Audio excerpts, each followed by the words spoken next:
de ProRealTime pour travailler la première remarque sur l'élément remarquable qui a eu lieu cette semaine, c'est la crise sur le pétrole. Alors là, c'est la cotation du futur juin. Je n'ai pas l'incident de marché qui s'est produit lundi, je crois, lundi soir, lundi dans la nuit, il me semble, quelque chose comme ça, où le baril de pétrole a coté moins 31 $. C'est-à-dire que les acteurs qui voulaient se débarrasser de leur stock devaient payer 31 $ le baril aux acheteurs. Véritable séisme. Là, le WTI, en cette fin de semaine, s'est restabilisé, mais sur des niveaux un peu plus bas. Alors ensuite, je voulais vous parler des taux d'intérêt. Alors, voilà le T-Notes. Je vais prendre un graphique avec un RSI simple. Voilà, le logiciel démarre entre-temps, c'est la joie des directs. Le T-Notes, disais-je, en graphique hebdomadaire avec, à mon humble avis, un début de divergence baissière.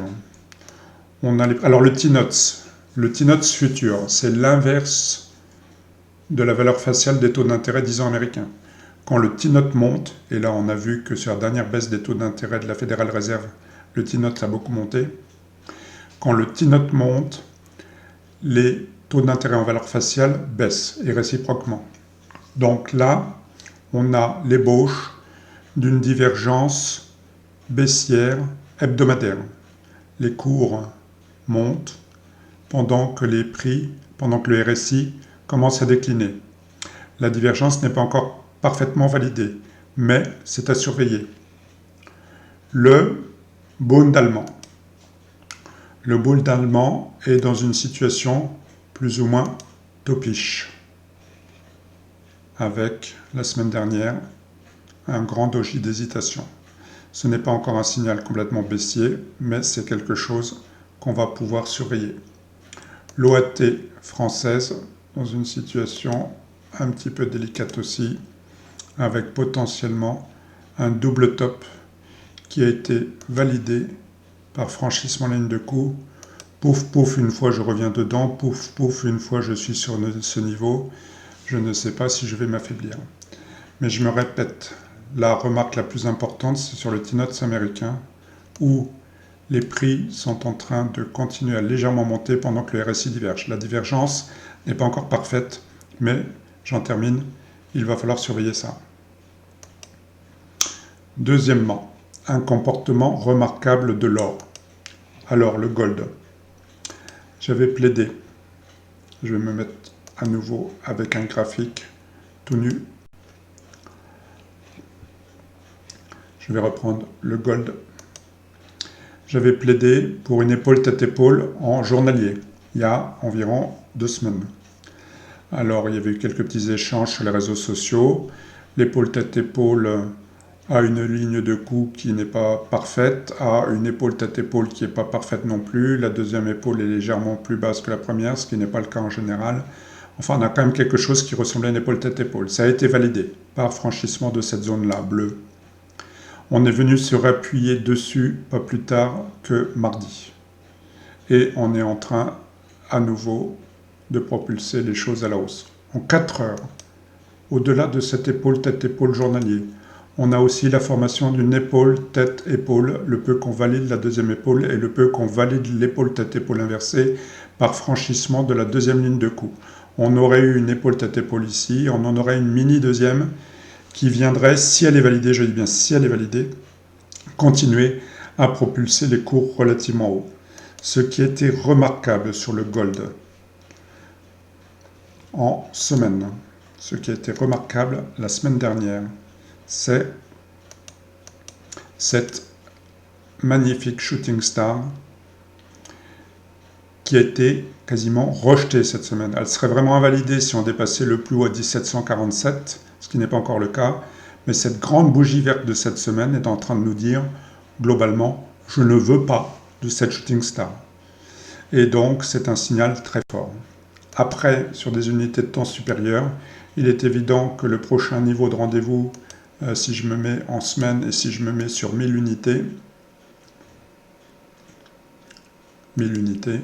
le prochain niveau c'est ce niveau-là, et le prochain niveau c'est le plus haut de 2011, mais je pense qu'on ne va pas avoir de mal à exploser ces niveaux à la hausse, tellement il y a de la force dans le gold.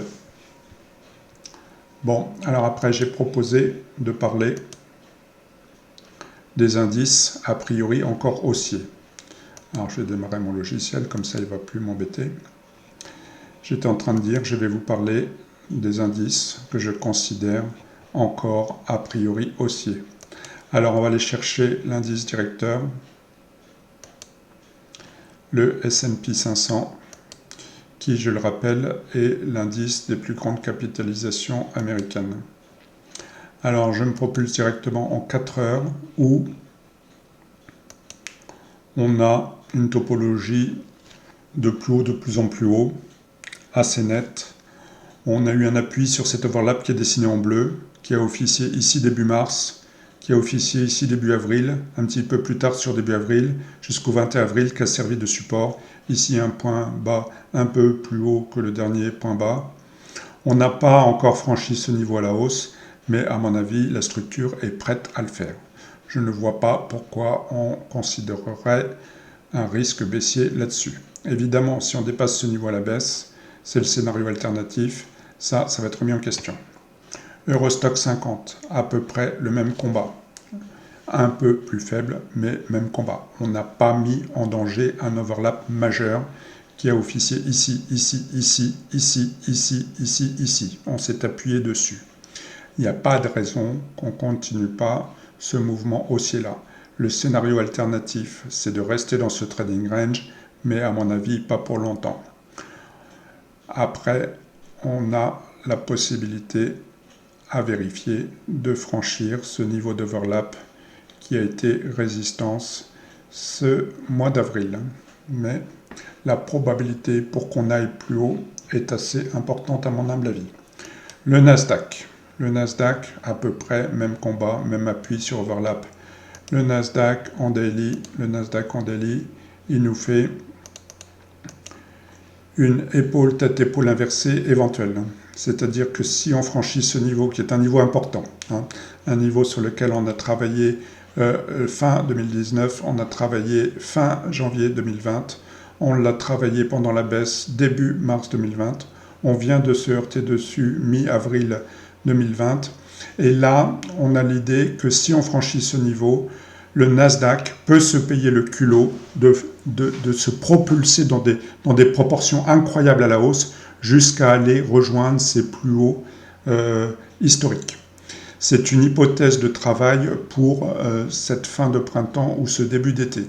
Le Nasdaq, je répète, peut se payer le culot de nous faire ce petit virevoltage à la hausse. Le CAC 40, même combat que l'Eurostock.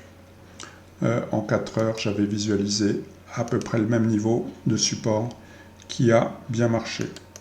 Alors évidemment, je redis, on a ce niveau-là à franchir à la hausse pour aller plus haut, mais il n'y a pas de raison qu'on ne le fasse pas.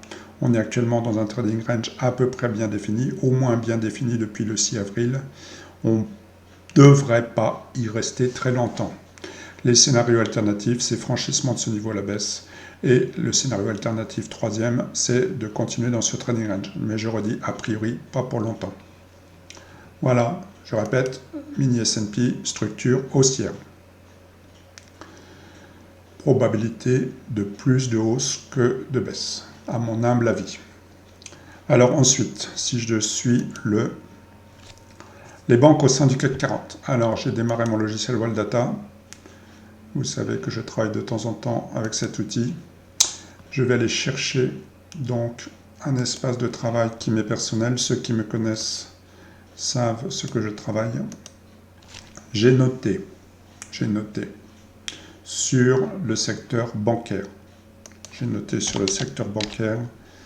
Voici le Lyxor ETF, un tracker d'Eurostock 600 des banques.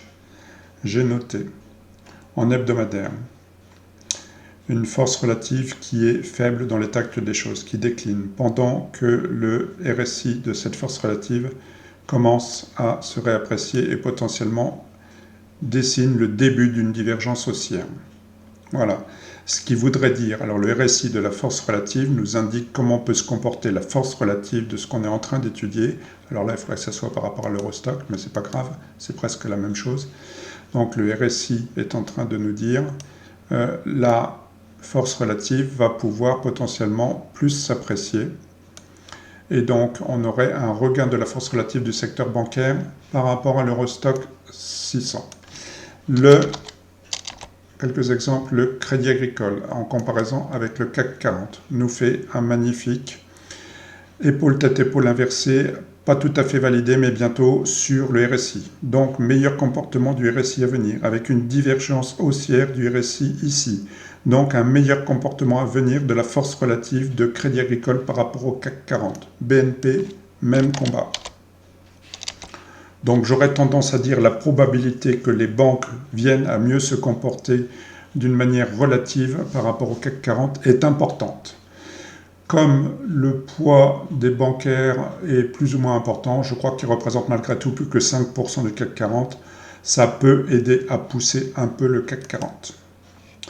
Ensuite, le palmarès action. Alors j'utilise le même logiciel pour vous proposer une petite étude que j'ai préparée. La voici, la voilà. Je vais prendre le CAC 40 et je vais aller vous chercher le palmarès sous forme de 3 colonnes. Alors, une colonne des variations du CAC 40. Alors là, il faut que je passe sur le CAC 40, sinon ça ne va pas aller. CAC 40 validé. Voilà.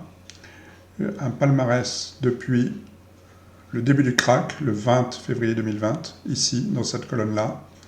Un palmarès depuis le rebond du 19 mars 2020 et un palmarès sur la dernière semaine. Alors, quand on va consulter ce qui se passe sur une colonne, on ne regarde pas les autres, parce que potentiellement, la variation n'est pas la même. La moins pire performance des valeurs du CAC 40 depuis le début du crack, c'est Sanofi. Bel exemple. Sanofi est sur le point de rejoindre ses plus hauts. Hermès, belle valeur de croissance. L'Oréal, très belle valeur de croissance. Danone.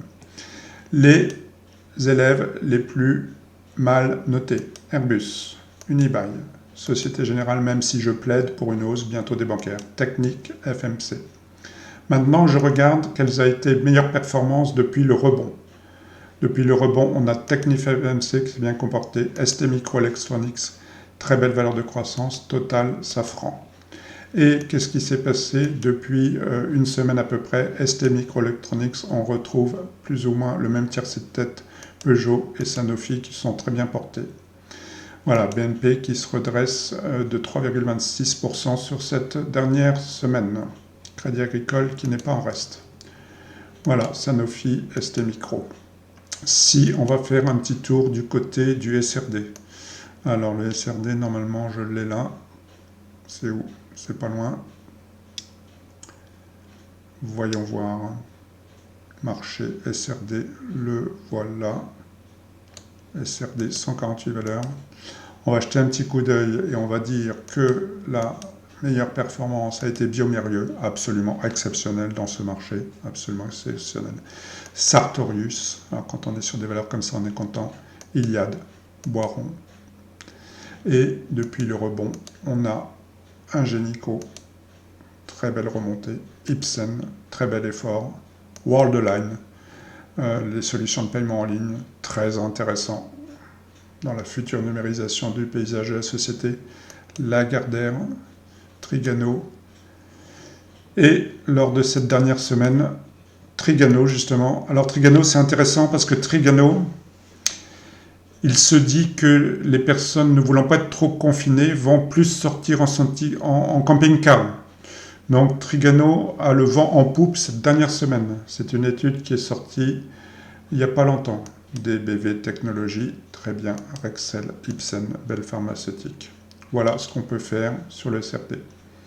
Si on va chercher un petit tour du côté du Nasdaq, normalement j'ai le Nasdaq pas loin. Le Nasdaq, il est là, le Nasdaq 100. On va jeter un petit coup d'œil, ce qui s'est le mieux comporté depuis le début du crack. vous êtes sur une valeur comme ça, vous êtes content. Citrix, très bon comportement. Gilead. Gilead, alors donc Gilead, voilà. Gilead, j'allais dire mes clients, mais j'ai pas le droit de. On est en train de parler d'analyse technique, voilà, Régénérant, Citrix, Gilead. Depuis le rebond Tesla Motors, 63%, 69% de hausse. Winnis ressort, Illumina Incorporation. Aller chercher des valeurs comme ça sur le Nasdaq sans avoir ce genre d'outils. Tractor, très beau comportement. Bed Bath & Beyond, fourniture de différents trucs de droguerie. Facebook, très bon comportement sur la dernière semaine. 9% sur la dernière semaine, 9,19%, 6,04% sur la dernière semaine. Voilà pour ce qui est un mini palmarès action. Alors ensuite on a dit qu'on allait parler d'une revue Forex. Alors je démarre mon petit outil et je vais aller vous chercher la vue de l'AUD Index pour dire que c'est la chose la plus notable que j'ai en tête en ce moment sur le Forex. C'est depuis 2010 la faiblesse constante du dollar australien. Voilà. Malgré le rebond qui vient d'y avoir ces dernières semaines. C'est du weekly. On a le même combat pour le dollar néo-zélandais, alors mais sur une période de temps un peu plus récente. Là, on rebondit sous overlap, on peut faire un pullback sous overlap, on peut s'affaiblir à nouveau sous ce niveau. Ça peut être intéressant à voir. Shorter le dollar néo-zélandais, peut-être une hypothèse de shorter, c'est un terme de trading, pardon. Un retour à la baisse en termes d'analyse technique du dollar néo-zélandais est possible et probable. L'autre chose importante à noter que j'aime bien, c'est la force du franc suisse. Depuis la crise de 2008, s'il y a bien une devise qui se réaffermit, c'est le franc suisse. Voilà la progression constante du franc suisse depuis la crise de 2008. Voilà, ça veut bien dire qu'il y a des gens qui savent qu'il faut mettre leur argent en Suisse.